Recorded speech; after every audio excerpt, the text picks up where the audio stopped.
Hi, everybody. Jean Humbrecht with Humbrecht Law, criminal and traffic defense attorney in Manassas, Virginia. We are celebrating International Networking Week. So I have a very special guest today. You have seen her here before. I talk about her all the time. She is the awesome, amazing goddess, Jennifer Rose, Executive Director of the Central Fairfax Chamber of Commerce. Darren Marquardt calls her the goddess, and that's totally accurate. Jennifer is here to talk to us. We're going to have a conversation about networking. We're going to talk about the importance of networking, our different experiences networking, and some tips that we've thought about over the course of almost a year of complete online networking. So Jennifer, I'm going to turn it over to you now. Why don't you tell everybody a little bit about you and the Central Fairfax Chamber? I'm going to share this to my personal page, and then we will dive into our conversation. Okay, had to put my blue blockers back on. My eyes are so dry. I've been on Zooms all day, doing some networking things. Jean's right. Thank you, Jean. I don't think I deserve the moniker goddess, but I'm slowly learning to embrace it. The Central Fairfax Chamber of Commerce serves the city of Fairfax and its suburbs, and it's been doing it for more than 60 years. We are the true small business chamber of commerce. We have just under 200 members. We're small but growing. And I am a one-woman show at this chamber, so I know my members well, and I work hard to provide them with the unique services that the true small business needs. Most of our members are solo entrepreneurs, kind of like yourself, Jean, or they have just very few staff people. We're talking fewer than 5 full-time equivalent employees. I'm always keeping that in mind. And in the COVID world, we're all challenged with time, bandwidth, mind space, everything. I've really focused all of my energy and efforts on anything I can do to save our members time and money. Well, that is what I like to hear, being a member of the Central Fairfax Chamber of Commerce. Yes. And the networking, I didn't even, shame on me, Chamber of Commerce, I didn't even realize it was International Networking Week. Probably because I've been too busy networking to notice it on the calendar. It's the whole COVID situation has made it, interesting, right? Staring at Zoom screens all day in the Brady Bunch squares is not always exciting. But now I think we're all kind of getting accustomed to it. I'm certainly able to attend more events. So I'm not sitting in the car and dealing with Northern Virginia traffic or having to rush home to do something. I can do it from home all day, and you can stack them back to back to back. I don't recommend doing that. It definitely makes the eyes go bad. But that's been one of the benefits of COVID is the ease of meeting groups of people you wouldn't necessarily meet or you wouldn't meet with regularly because you just couldn't schlep over to Alexandria or up to the Dulles to meet with some folks. So that's been good. And I've had some positive things that have come out of it. In the past, when we do networking events in person, I hear this from people all the time. I met all these people. I got their cards. Look, see, here's some cards. But I don't follow up with them. I don't have time to. I don't make the time. Well, then what's the point of going if you're not going to meet with the people and learn more about their business and how you can help them and how they can help you? You're just kind of wasting your time and energy. So with COVID, I've started just in the chats, in the Zooms. If there's somebody I want to meet, I just send them a little direct message. Hey, let's set up a one-to-one. And I throw my Calendly link in there. I don't know how many folks out there use Calendly. It's pretty common these days, but it's a great meeting appointment setter kind of tool. It's low cost and it's a huge time saver. So I do that. But then if I'm not careful, I get too many one-to-ones as a result of something. Last week, I was at a BNI group and came out of that with 7 one-to-ones scheduled. And I'm like, oh my God, that's like really going to be 7 hours of my time. Not that all the one-to-ones are 7 hours, but or an hour each, but it seems like it by the time you've gotten on and you do your thing. So now I'm learning how to manage that problem. And I'm curious to know if you have similar issues that I have and how you're working with them. And then I'll tell you some of the things that I'm doing right now to try to mitigate that. Oh, Marvin. My guest is Jennifer now, Marvin. Actually, Marvin, Hi, you Marvin. can join. Yes, I will send Marvin the link so he can join our conversation. Awesome. While I am doing that, I will chime in about my experiences networking the past year. But before I do that, I'm trying to multitask here. I hope it's the last thing I sent. Woohoo! Copy and paste. All right. So before I do that, I just want to tell everybody that's watching, feel free to type in the comments where you are checking in from. I am in Manassas at the moment. Miss Rose is coming to us from Central Fairfax. And also throw out your questions and comments. And be sure to like and follow my Humbright Law page. So that way you can get notifications of future lives that I do and interviews with people like the wonderful Jennifer Rose and Marvin Powell and everybody else that's probably watching right now. So in terms of networking, once everything started shutting down, all we could do is virtual. So the first 2 weeks, so the first 2 weeks that everything shut down last year in March, I happened to be very sick. I did not have COVID. I eventually had the antibody test, didn't have it. But I was sick. I didn't want to go anywhere, and I didn't pay any attention to Zoom at first because I didn't feel like it, and I didn't want to put makeup on, right? Because I felt bad. So then, like a week later, because I do so much networking, I felt like people are going to forget who I am. I have to get back in front of people. So I was like a week or two behind on the. Here's Marvin. Hi, Marvin. Hey, Marvin. I was like a week or two behind on the Zoom bandwagon. But once I got on it, I felt like I got to go to everything. I got to go to all these webinars. I got to go to all these networking groups. And of course, I couldn't miss Marvin's roundtable on Tuesdays. So I was literally back to back, like 8 to 9, 9 to 10, 10 to 11, seriously, no breaks. And court was closed for the most part. So I wasn't going to court, but I eventually was working so much more, I felt, than I was before. And yeah, it was hard to schedule all the follow-ups with doing all of that. It just became too much. And then I had to stop. And even now it's to the point where I know that if I go to a networking event, you have to expect to have at least a few. I mean, the goal is to meet people. So you're going to have a few strategy sessions, as Marvin calls them. Some people refer to them as one-to-ones, but you're going to have a few of those at least with every group. So you have to allot that into your calendar and know.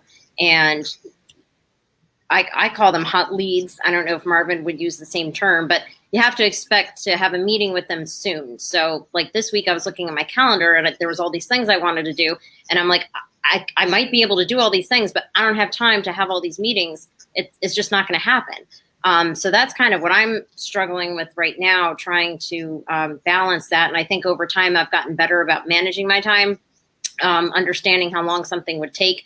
But it still happens. Stuff, starts late or goes late, and then you're late to the next thing, and then it's just really stressful. And then you can't concentrate on your next meeting the meeting you're currently in because you're worried about being late to the next thing. Yeah. So that's kind of what I've been going through. Marvin, have you been listening and want to chime in? Oh, absolutely. You're a victim of over networking. That's really what it is. I think that our approach to networking, at least my approach to networking, is always like this.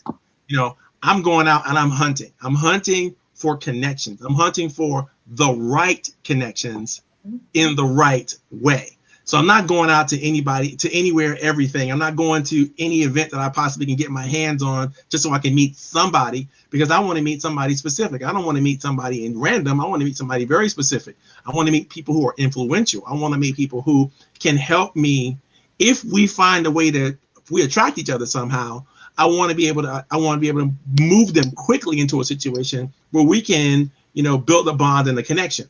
So that means I have to be on my A game, knowing what I'm talking about, what I'm going to share, what I'm going to say, what am I going to do that's going to be attractive to my target audience, and then what am I going to do to take that relationship to the next level. So it's almost like you're going out on a whole bunch of first dates, but you gotta dress up nice. You gotta make sure that you're attractive. You gotta make sure you get that kind of attention. You gotta make eyes across the room. You gotta do what you need to do to draw in the people that you are looking for. And it'd be better if you did your homework ahead of time and go, okay, who's going to be at this meeting who I know I want to win with? I know I want to create some energy around and some energy with. And with that kind of strategic planning, then you don't have to go to 10 meetings a week. You don't have to go to, you can go to a few. And it's even more importantly, if you find something that's really special, when you go to the other meetings, you drag the people that you meet from the other meetings into the one that you think is really special. And that makes you look good. That makes you more noteworthy in their mind. It makes you it gives you more social capital, more social credibility. Mm-hmm. If you can bring somebody to something that they're going to want to come to, right? Because everybody wants to be invited. Everybody wants to be a guest. Everybody wants to be a visitor, to something that's really, really special. But you have to actually have that plan in mind. And I want to make sure that, I have an opportunity to bring somebody I meet at a random meeting or random association, business connection or whatever that is. And I want to bring them into something that's going to help them feel more welcome, more warm, more friendly, and a kinder environment for them to express themselves. And then all of a sudden they'll fall in love with you. They'll give you all the credit. You won't have to do anything except for invite them. And that makes a big difference in relationships, because that means you're well connected. And they want to work with people who are well connected. Nobody wants to network with somebody who doesn't know anybody. That doesn't make any sense, or doesn't know anything. You have to have something that you bring to the table, and it's going to be information and people, or it's going to be nothing, because that's what we network for. So we can trade information and people. Yep. So Marvin, I imagine that a lot of people reach out to you to try to set strategy sessions and one-to-ones with you, because you are an influential man. You are a circle of influence. How do you manage it? Because I'm to the point now where I told my husband the other night, I'm like, being a woman in high demand is exhausting. More and more people are trying to connect with me, and I help. So you lead with your ambitions, right? There are things that you are working on, projects and people and things that you're interested in right now. And the more you communicate that out, so to speak, into the universe, whether it's through social media or whatever, the more that comes to you. Yeah. But if you're communicating like the Statue of Liberty, bring me your poor huddle masses yearning to be free, and of course everybody's coming to you.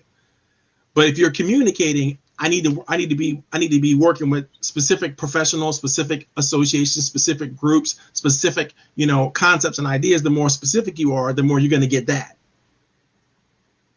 I pick up the phone today because I know, and I generally, don't pick up the phone. Somebody calls me, if I don't recognize your number or your name, I generally don't pick up the phone. But I've been doing such a great job with putting my messages out there right now. I thought, you know what, this might be something that I should respond to and should pay attention to. So I picked up the phone today, just before I got on this call with you guys.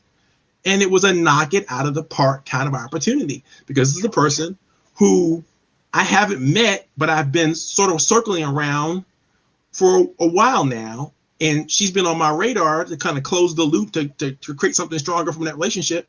And the first thing I did was invite her into an opportunity to make her look good.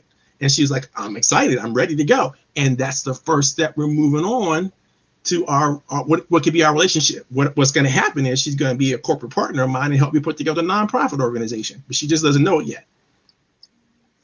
Excellent.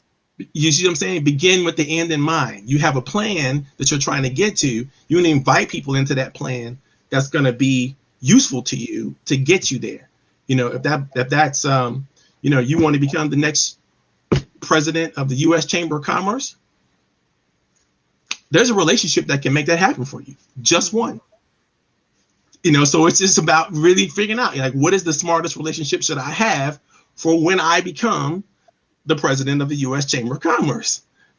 You just set that goal out there, and then you start surrounding yourself with the people who can help you achieve that goal. But instead of dealing with, because most of us network with the right here, right now. I gotta keep the lights on today, kind of thing. So I gotta sell something today, or I gotta be involved with somebody today. and they're not thinking about the real opportunity in networking is the strategic, it's the long term.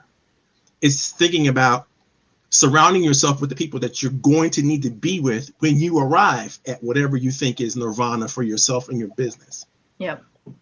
Yeah, that's a really good point, because it's not just about going to as many events and meeting as many people as possible, because like I said earlier, it's getting to the point that I can't. I don't have time, and I feel like I don't have time to do follow-ups.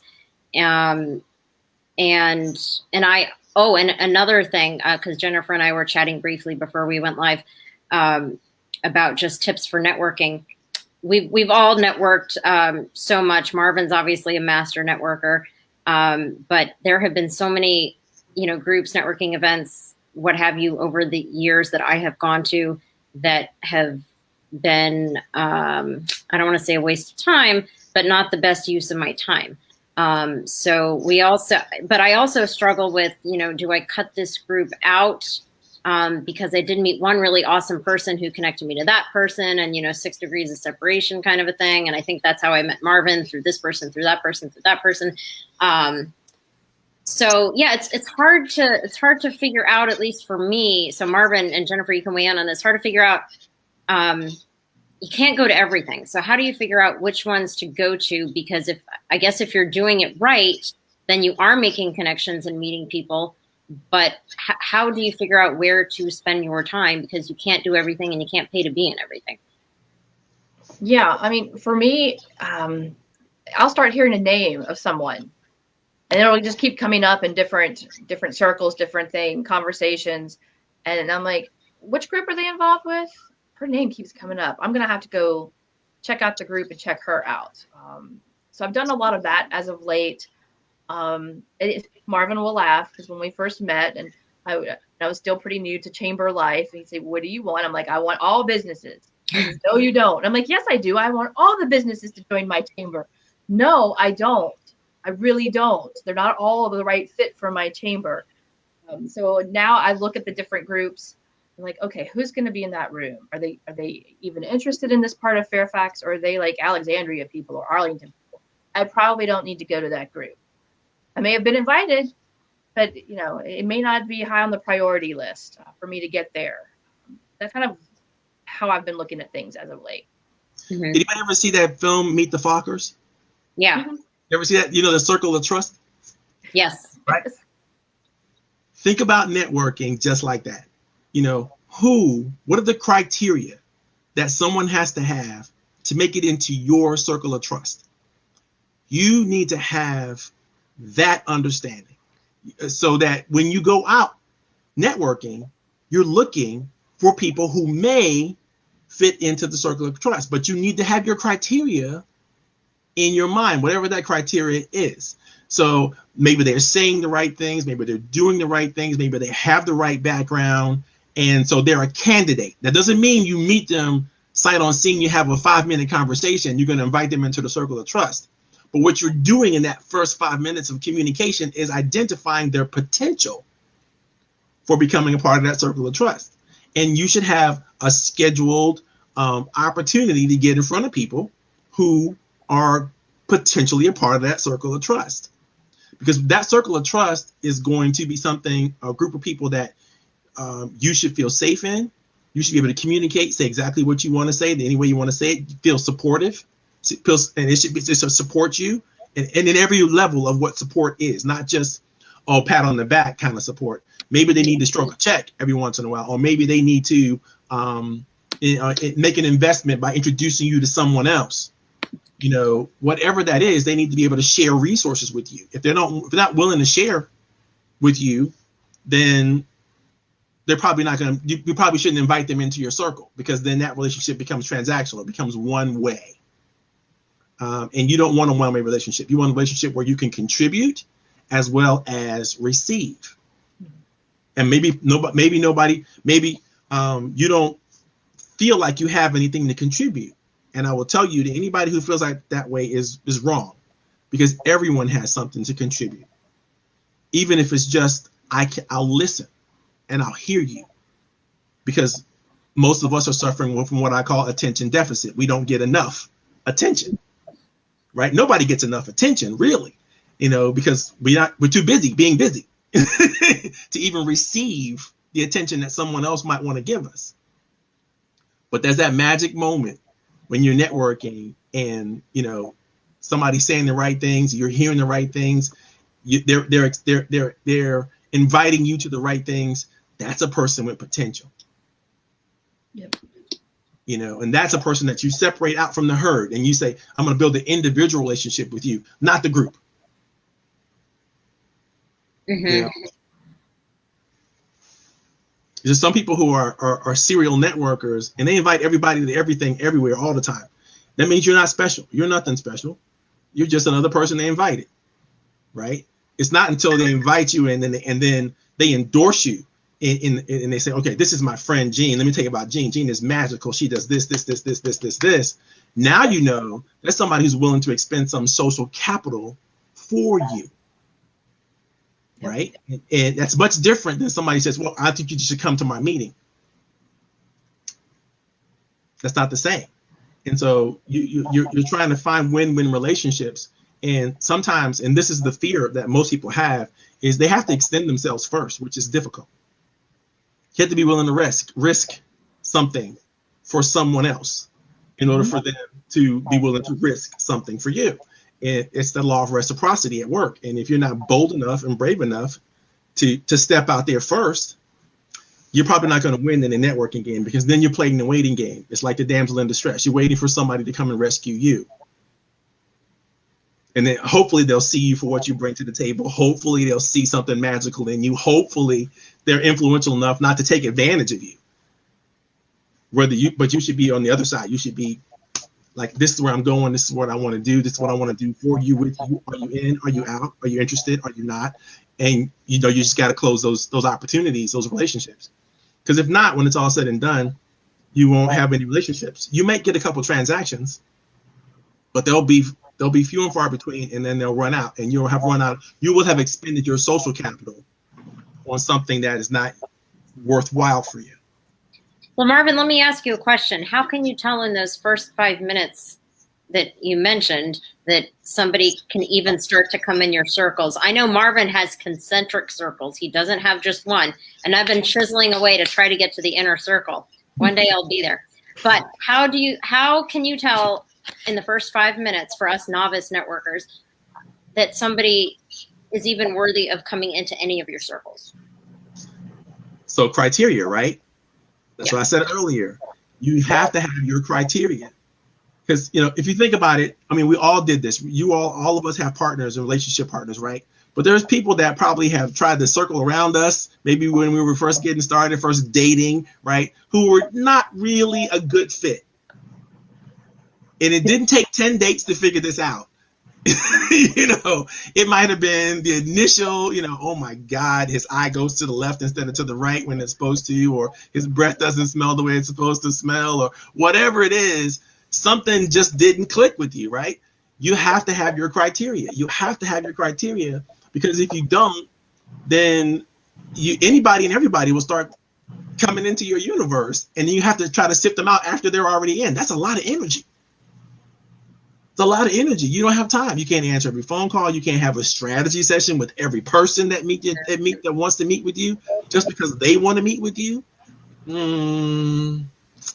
That doesn't work. I always ask people all the time. People ask me all the time, I want to have a strategy session. I want to have a one-on-one. I want to have a whatever, personal meeting with you. Interesting. I'm glad you said that. I'm glad you're interested. What makes you interested in me that you want to have this kind of meeting with me? Because they're asking for something intimate. Mm-hmm. Shouldn't I be a little bit careful? Who I bring into my universe, who I spend my time with, my effort, my energy on. If not, then everybody can get in. My wife will not be happy with that. Truth.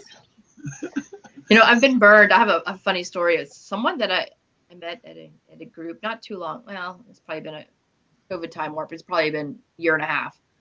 And we were talking about nonprofit stuff that I'm involved with and have been. And he's like, oh, I've got this great, group that I'm associated with, and we do these great nonprofit projects, and we've helped fund this and that and that. You need to come to this meeting. And I'm like, well, I like the nonprofit stuff. I was still teaching at Mason at the time. I thought that might be good. No, it was terrible. It was a disaster. I was trapped. It was a cult type thing, and it was awful, and I couldn't escape. And I did my darndest to escape. And my husband's like, have you been kidnapped? And I'm like, almost. It was terrible. So after that, I really got much more choosy in accepting, and like, what do you want from this? Are you learning about the chamber? What do you want to do? Because it was bad. It was almost scary. And you have to ask those qualifying questions, but you don't even know they exist until you get burned like that, right? So it's like, it's one of the things, right? You have to live and you have to learn. But I got caught out there once or twice, and the thing that stands out most to me is when I got invited to this event, who is run by a former NFL football player in the Washington metropolitan area, whose name I shall not mention. But I was invited to come, and then by a friend of mine who likes to go and participate in this thing all the time, because they're kind of starstruck. They like football players, and they like to circle around athletes and all that kind of stuff, and they feel good about it. All right, so fine. First of all, I don't do evening networking generally because there's usually alcohol involved. And so I don't like to, mix business and pleasure. And I definitely don't want to get all liquored up in an event where I'm trying to impress people professionally. For some reason, that just doesn't work for me. It works for some people, but it doesn't work for me. So, but I said, I'm gonna bite the bullet. I've heard about this thing, over and over again. People have said about it. You got to go. You got to go. You got to go. So I went to one of the events that was local, and sure enough, it was at a bar. It was at a restaurant with and everybody started. The first thing they got in after work was this, kind of get their 2 free drinks, whatever they wanted to get, and that starts the till going, right? So once people get their 2 free drinks in them, depending on the strength of those drinks, now it's like, okay, I need some more drinks and some more drinks. And I'm telling you, about half an hour into this meeting, people were already, I can notice that they were getting sloshed. And inhibitions were starting to come down. And people would approach me with questions and things that basically were unwanted advances. Because to them, I'm 6'5", I'm African American, I'm hanging around a bunch of football players. I could have been one of them. So now I'm getting football player, national football player, vibe coming from off of me. And I'm not even one of those guys, right? But I'm still guilt by association. So people are trying to slip keys in my pocket and ask me all kinds of. I'm like, I literally was so panicked. I left and called my wife immediately.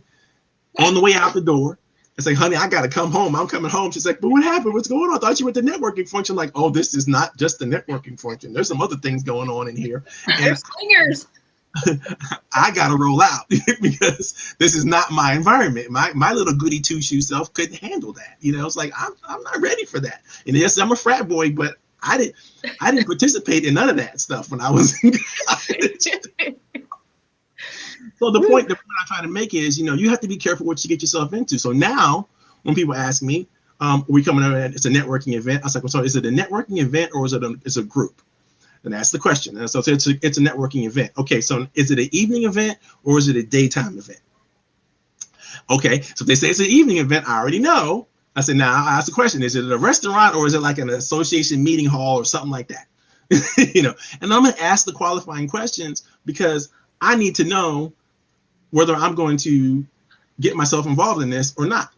And 9 times out of 10, if it's in the evening, it's at a restaurant at a bar, I'm not getting involved in it because that's not going the place where I want it to go.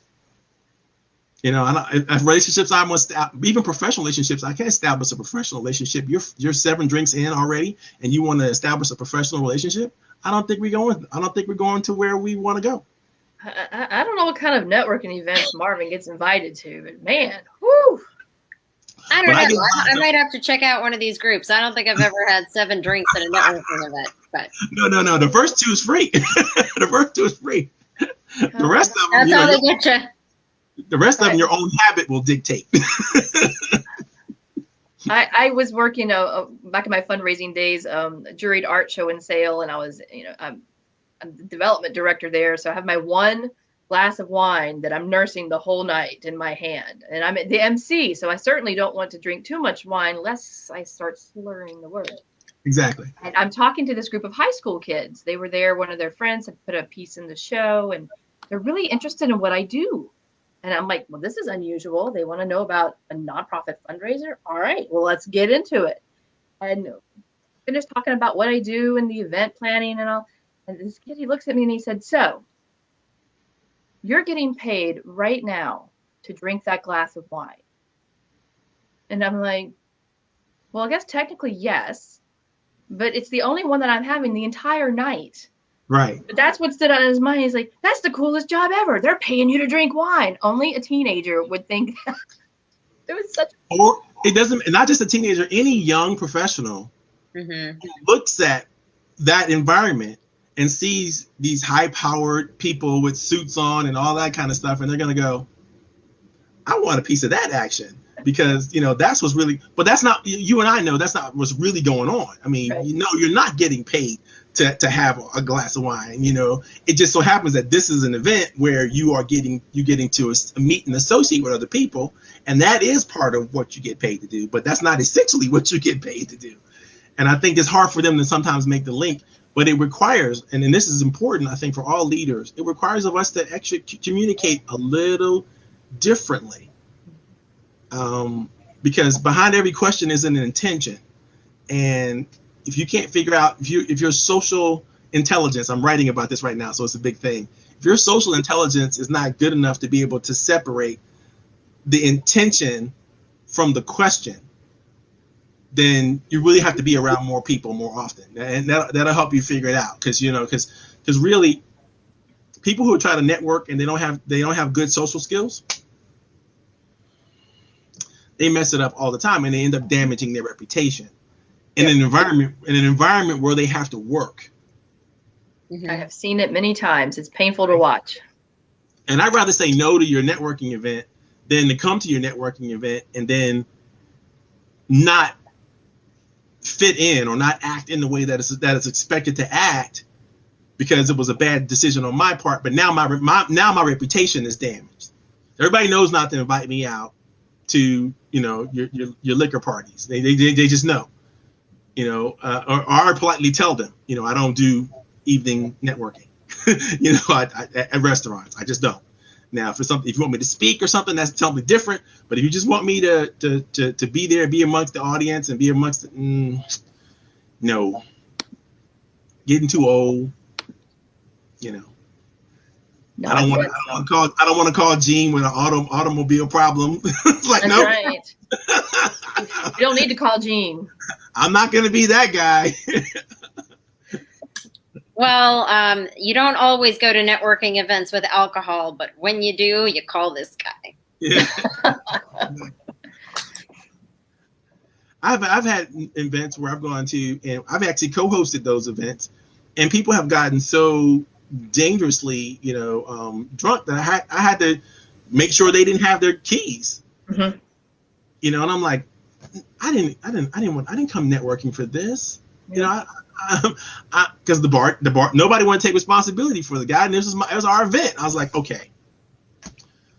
And I had to watch him half the night to keep him from falling all over the ladies, and right, or jumping on a table to sing. It was ridiculous. I'm like, dude, you're embarrassing our organization. You're embarrassing yourself, and I'm embarrassed for you if you're not, because people had probably different thoughts of you before this evening. Yep. Mm-hmm. Well, we don't have a lot of those right now, and I don't know when we're going to go back to those. Frankly, I don't think it's ever going to be like it was before. It's worse now, though, because people can get on a Zoom networking call and get liquored up at home by themselves. It actually happens, and then I've been on networking, like evening networking functions still. People are getting together. They've already approached. It's going to be a champagne toast networking event. Okay. And people could log on and they're already sloshed because the thing didn't start till 7, but they started drinking at like 5. It's interesting that you say that, because I get up so early, so I don't do any events that start that late. I mean, Good. Like I'll, if I'm going to have a drink, it's going to be at like 4 o'clock. I don't do the 7 o'clock thing. So I have not I don't think I've been to any evening networking events just because I'm tired. None of these virtual ones, and I don't, I don't want to be on, and I've been on Zooms all day and in court, so I haven't really been doing the evening networkings during And COVID. that's one of the reasons why the chamber's we're not doing any pure networking in the evening. The few that I tried last year, we tried a trivia. Yeah, we did that one. Yeah. We did some during the holidays and it was okay, but they just didn't work because people, by the end of the day, they're tired of being on Zoom. They just want to go home, or they've got the kids and the family and so on and so forth. I mean, we even moved our young professionals committee meeting time from p.m. to 2 p.m. because they weren't even tuning in to hear great speakers. So, evenings are just now off limits in the chamber world for now. I'm not doing any evening networking, virtual, anything if I can help it. I moved Coffee Tea You and Me to, when it was live and in person, to a restaurant that served alcohol for a small period of time. I mean, we lasted about 3 weeks before I recognized that, you know what? It's Friday afternoon. This is the last thing someone's going to do for the day. And there's nothing for them to just order a drink. And they were doing it. I was like, oh. And I thought it was okay at first until it started to be like, okay, this is going to be something they're going to get into a habit of doing. And I don't really want to promote that habit. We're trying to impart some information and some knowledge and some things that people can actually use in their business. And I'm not trying to encourage alcoholism or anything that's, not socially acceptable in terms of behavior. Because I don't want anybody to know you met somebody at my event. No, no. Your relationship got ruined because you came to my event. I'm going to feel some kind of way about that. So I'm just like, I'm not going to feel like, I did the most responsible thing. And I know people will say, well, people have to be who they're going to be, and that's not your fault. I think networking, you gotta kind of take credibility for your friends and your people and your associates, because if not, you don't really have an active network. It's not really a group of people that you want to be with, and not people that you want to associate with. It's just transactional. So that's a whole different ball game. Right. If you just want to do sales and marketing, that's a whole different guy, right? A whole different thing. But if you want to truly network, that means we're trying to come together and share. Yeah. And I got to want to share with you, and you got to want to share with me. And so anything that makes that difficult or inappropriate or wrong, we got to cut that out of the program, or, it's not going to work. You're not going to build a relationship. You can never build a relationship on a transaction.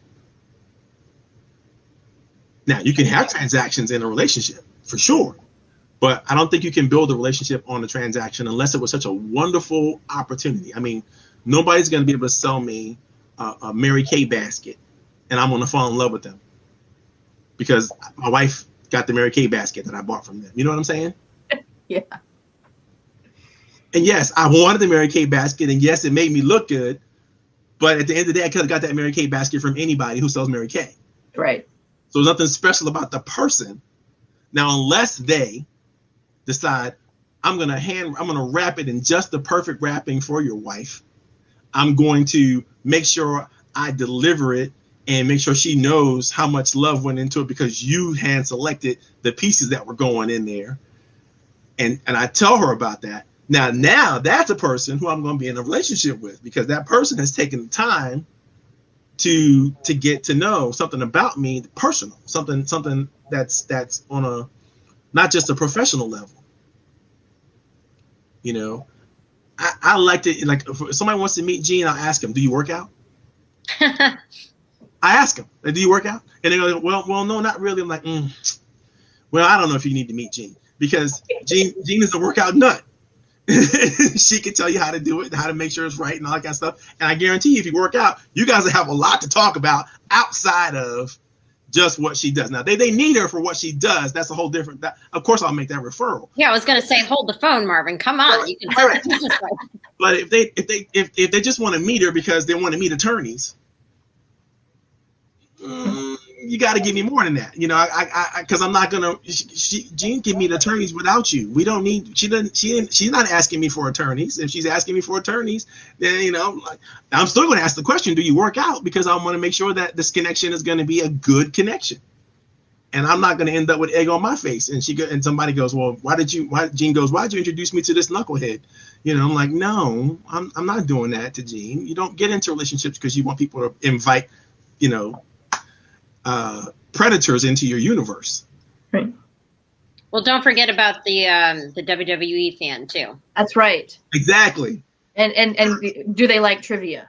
Yes, and Jeopardy. Could they be a potential trivia team partner for Jean? Then you might want to connect them. There you go. That's why you have to know the people that you're networking with. You don't want to be involved with people who you don't know anything about. You know, you don't know anything about except their profession, because that's not enough. No, you're right. And I know that Marvin is a huge fan of racquetball and also coaches, or at least one point did coach racquetball. So that would be something that I would want to know about somebody I'm introducing to him. And that would be perfect. Because we could go, hey, you can introduce me, set them up on the email or whatever, and say, this guy plays racquetball. Maybe you guys want to meet in the court. Perfect. You know, we'll figure out we can make it happen COVID friendly, and maybe even outside. I've played racquetball outside in the snow. Oh. Of course, I was a kid back then, but I'd still do it if somebody was down. Too funny. Because, you know, when you have a passion, you don't make excuses for, you know, things that why you shouldn't get it done or why you can't get it done. Everybody else can think you're crazy, but that's what you do when you have a passion. Don't you ask every passion that you have? Don't you make excuses for it, or do you go, well, you know, I know I'm not supposed to, but I'm gonna go ahead and do that thing anyway that I love doing because I love doing it. Yeah. That's why it's hard to keep people safe from COVID. Yes. Mm-hmm. It's hard because, you know, I want to hug. That's right. I want to hug. I want to hug my friends, especially if you're a hugger or you're kind of person you value close contact. Some people are like that. I'll tell you one thing, and you guys can remember this both for the future when we have in-person events again. I am not a hugger. That's right. I knew that. Oh, see, good for you, Jennifer. Because you know why? Because I didn't need to tell you. You can read body language. Don't hug me.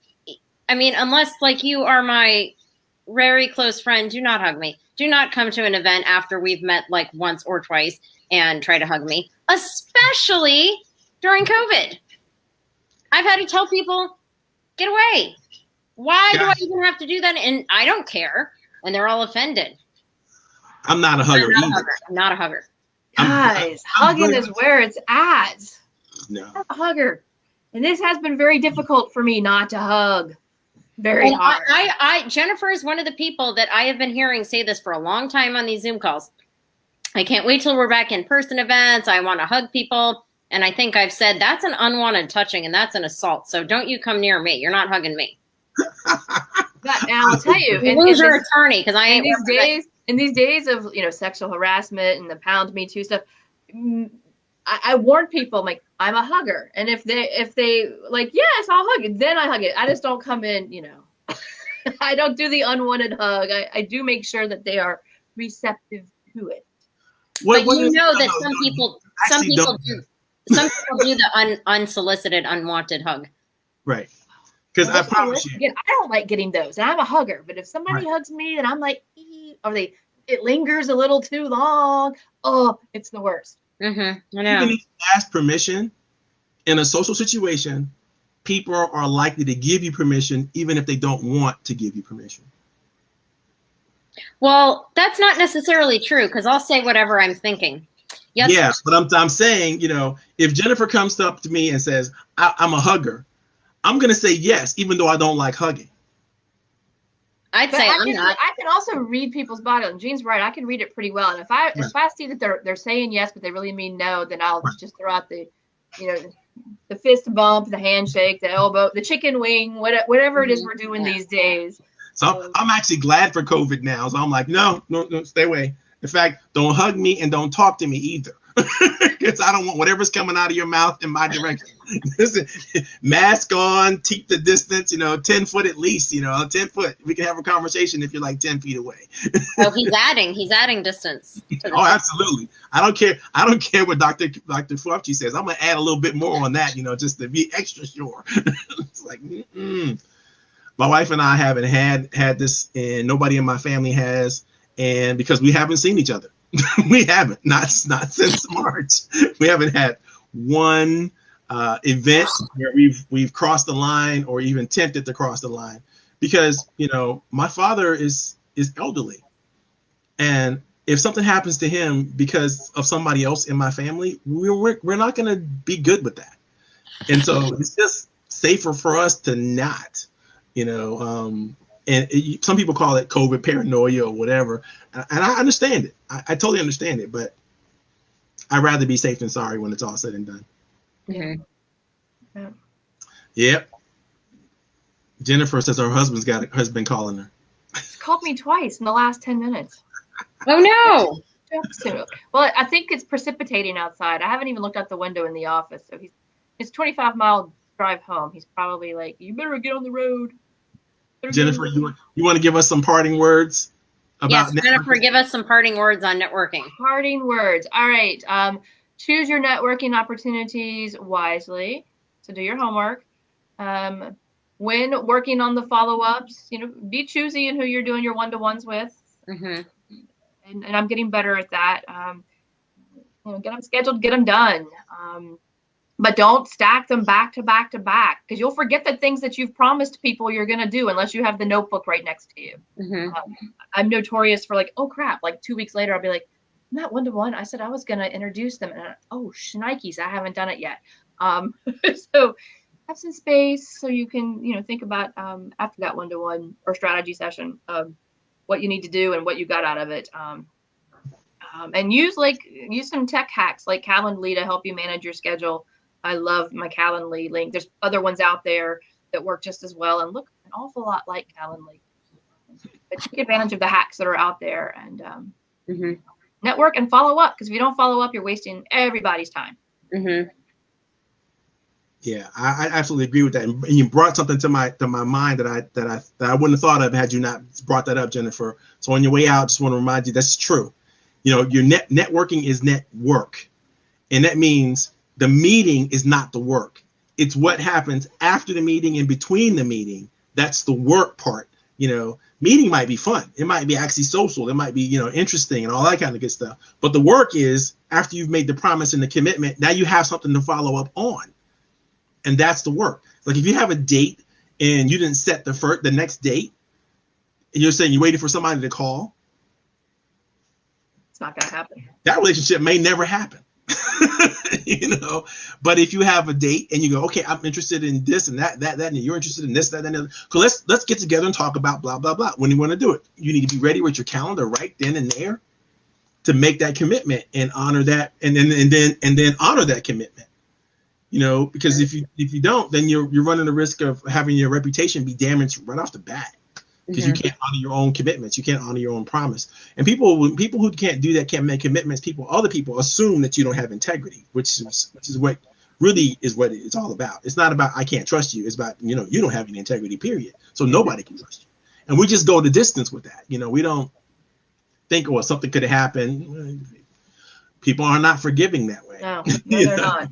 So honoring those commitments, it's critical and it's so important. If you say you're going to do something, by golly, do it. And if you can't do it, let them know. Don't just leave them hanging. Right. Yeah, because things come up, emergencies happen, but life happens. Let people know. Just let them know. Hey, I said I was going to do this, but I'm going to be delayed, or I can't do it. I'm sorry. It's okay. Just communicate. Don't leave people guessing. Yep. I have it down to a science. If I go into a meeting and it's 100 people there, I know I'm going to have 3 follow-ups after that. Mm-hmm. Right. So I'm pretty much I have a ratio. I can pretty much play it. Depending on the type of meeting and where it is and what's going on, I know exactly what I'm going to be able to commit, and I know exactly how I'm going to follow up and how soon I have to follow up before the thing gets cold and stale and it's now too late. And I owe somebody an apology. I've got all that down to a science. And so it's very, very important, I think, for people to recognize that there's rhythm and there's connection with people, and there's a balance that you have to strike, because somebody that you hit it off with in the networking functions actually may not have time to be in a relationship with you, may not have time to follow up, might not have time for anything further than what you had a wonderful conversation at a networking function.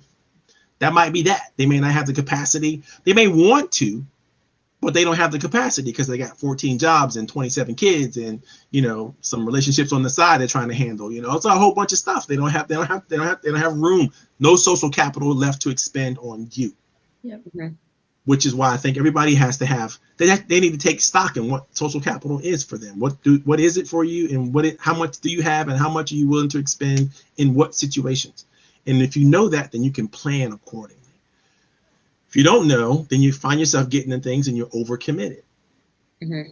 And you're doing things that you don't really want to do, but you said you would, and now you kind of have to, and you don't even feel good about it while you're doing it, you know, and people can see that. They can see what, you know, you're not into this thing. You're really not here. You're not, you're here, but you're not here. You know, you're not really engaged. And so I don't want to play in places where I'm not going to actually engage, because I think that's horrible. You know, I don't want to be in this meeting. I don't want to be here and doing this, you know. Oh yeah, it's nice. Come on. That's just saying to the audience that you're not important enough to pay attention. Why would I do that? But we're doing that now. Mm-hmm. We're doing that in meetings. We're doing that with individuals, and it's Mhm. ruining relationships, or the potential for relationships, because we're not actively paying attention. I think that's critically important. If someone wants to be a networker, then you have to figure out how to actively pay attention and to do what's called reflective listening a lot. I go to the link that I turn my second monitor off when I'm on a Zoom with someone or a one-to-one, so I'm not distracted by, oh, that email just popped in. Oh, what's that? Ding. I just turn it off. I'm like, hold on, I'm going to turn my other monitor off. I'm going to minimize my screen so I can focus on you. And they love to hear that. Yes. And you have to say it. It's amazing when you say it. You get an extra level of credibility with that person. Mhm. You know, when you say, listen, I'm going to be totally focused on what we're talking about, absolutely committed. Nothing that's going to be, and nothing's going to get in the way. Nothing's going to stop this. I'm going to be absolutely focused on what you have to say and what's going on with you. Yep. And then also, you know, key to have some questions prepared that show that you're interested in someone else. Mhm. Because if you're just going, and they're talking, and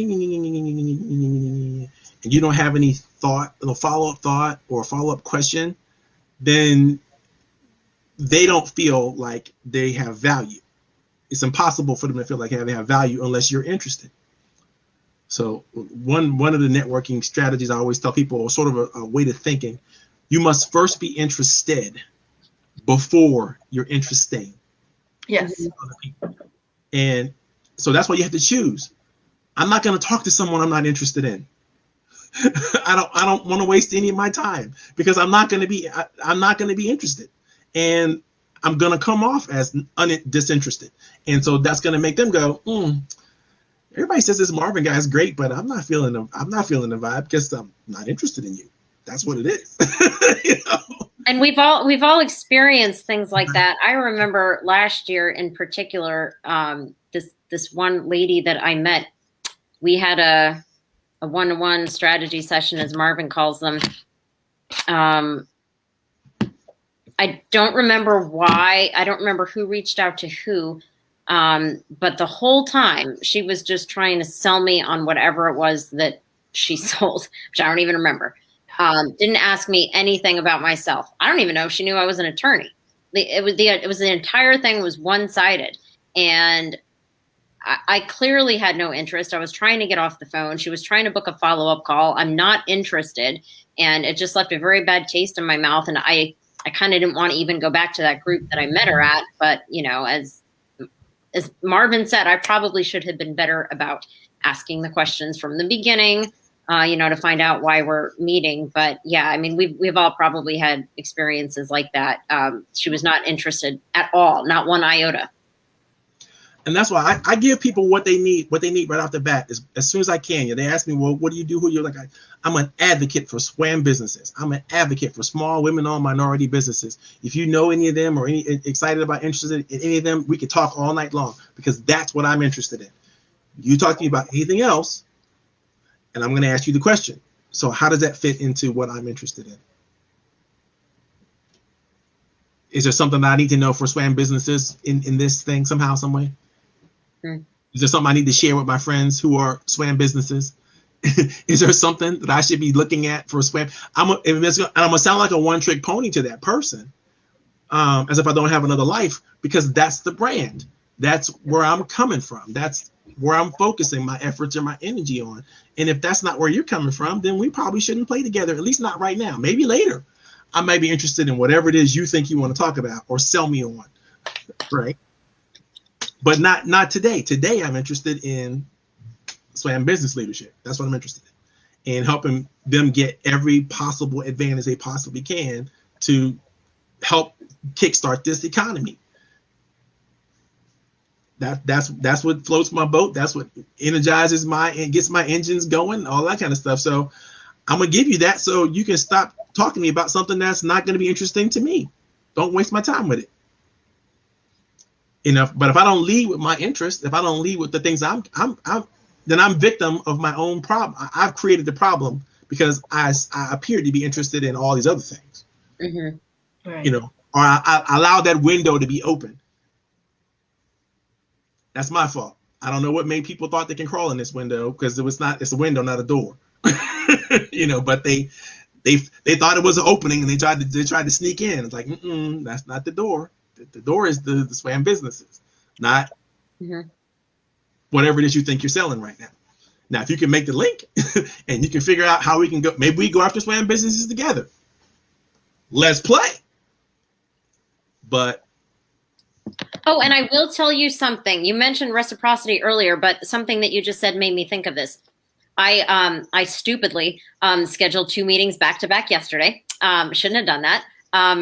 But they both went really well. They were with people who reached out to me saying that they had speaking opportunities for me. The entire conversation was them trying to help me, to the point where it was like, okay, what can I do for you? You want to come on my live show? Like, who do you want to meet? So I would hope that, most people would respond that way. What can I do in response, for what you're doing? Like, do you want to come on this? Who are you looking to meet? What kind of group are you looking for? Maybe I know a group that would be, reciprocate in some way, because I'm not going to do business with everybody. And Marvin, you're not going to do business with everybody. And that's not what we're looking for. I'm not looking for somebody to, just come for my services, and you're not looking for somebody, just for coaching. You're looking to meet people. So yeah, I think that's very important. And, again, like everything else, if you lead with that, it's like, I'm glad you want me to be a speaker, but, I'm the kind of person that if someone does something for me, I want to make sure that I'm helping them as well. These are the areas where I'm strong. So if there's any way, shape, or form I'm able to help you or a friend of yours in these areas, feel free to pick up the phone and give me a call. But if you don't, then if you don't say it, just like Jennifer said earlier, if you don't say specifically how you feel and what's on your mind, well, people are left to assume whatever they want to assume. And again, that becomes the bed that you made, because you left them with this faulty assumption that you weren't really willing to help them. And people don't believe it, by the way. When you ask them that I'm trying to help you, they don't believe it initially. You literally have to go overboard with it. You literally have to go further than. I know I'm speaking to Jean on this one. Jennifer's got this in spades, right? But our introverted heart doesn't want us to come out that much to people. We don't want to lay that much on the line, because it's not comfortable. we like to be comfortable. So we'll put something out there, but we're not going all the way. We're not going to say, you know what? I'll just coach you for free. I'm not doing that. Right? I'm like, I'll coach you for free because I like you so much. Even though I might be willing, I know I'm not supposed to do that. So I'm going to hold that back. And I'm like, I'm not giving you everything. A couple free coaching sessions. How about that? And I'll do that for you. I can do that. Right. But you have to have your understanding of what you can give. And then you have to give it. You have to offer it.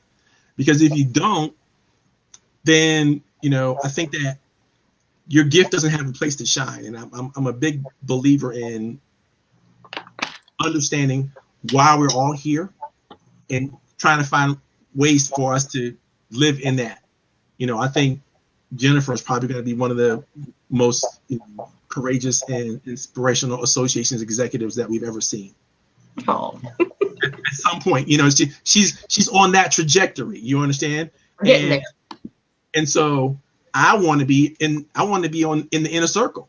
I want to be somebody she goes, that guy believed in me back in the day. And here I'm trying to get into Marvin's inner circle. Oh, that's great. That's great to know, right? That's great to know, right? Because we can, iron sharpens iron. We can work together to accomplish things, right? But that's our intention. You understand what I'm saying? Yeah. But some people they don't want to lead with their intention. They don't want to share their intentions, and they never get around to it, and they wonder what happened to the relationship. You got to say to somebody, you're special. I think highly of you. You have to say it. That's why we created the rap report for the roundtable, because nobody would tell somebody else that, I actually care for you. And that's why we don't, the acronym stands for respect, affection, and praise. Not appreciation, affection.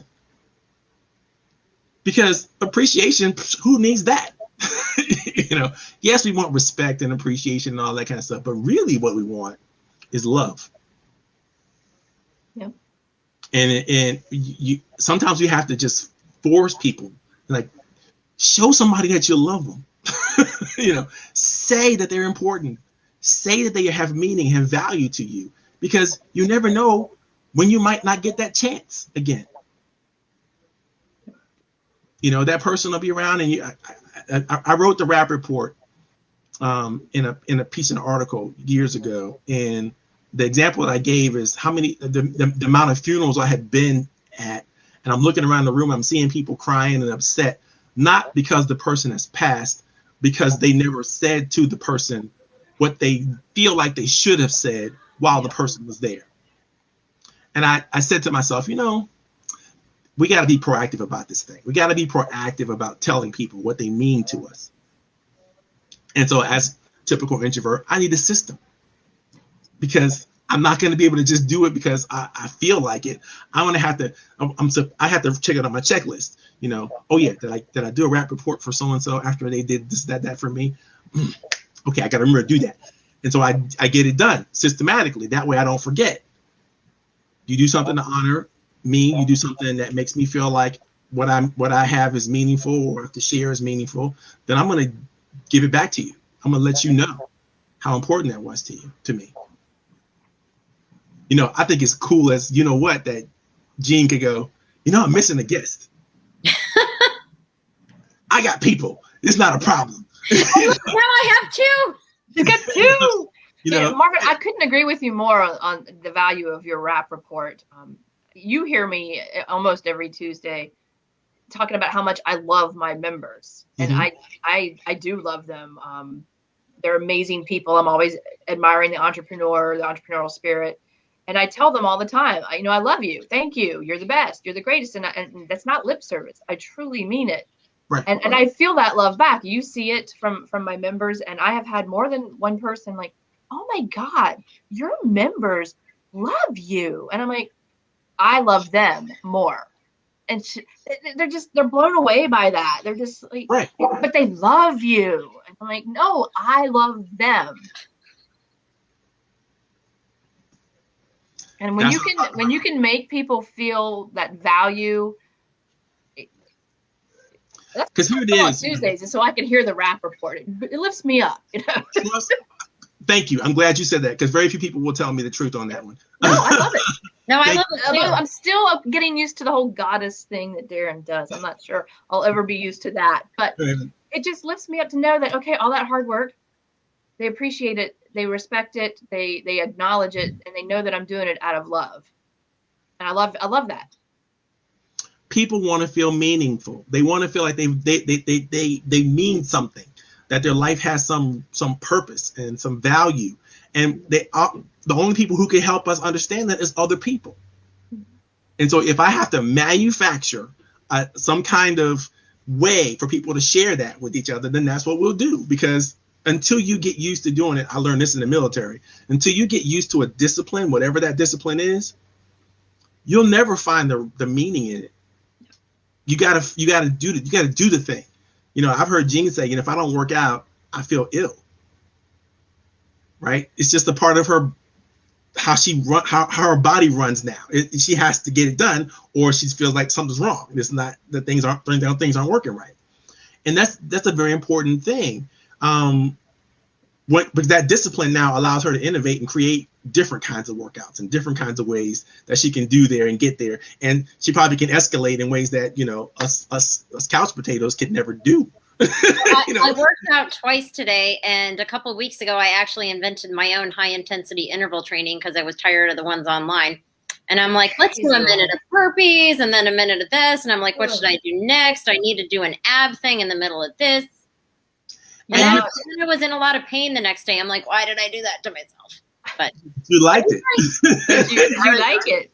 Right. It's the discipline, right? The discipline allows you to create, but you can't create on top of nothing. You can't create from scratch. You have to have some formal discipline that allows you then to innovate, because really not creating anything new anyway. People say I'm a creative. No, you're not. You're recreative is what you are. You took 25 pieces of other things and put them in.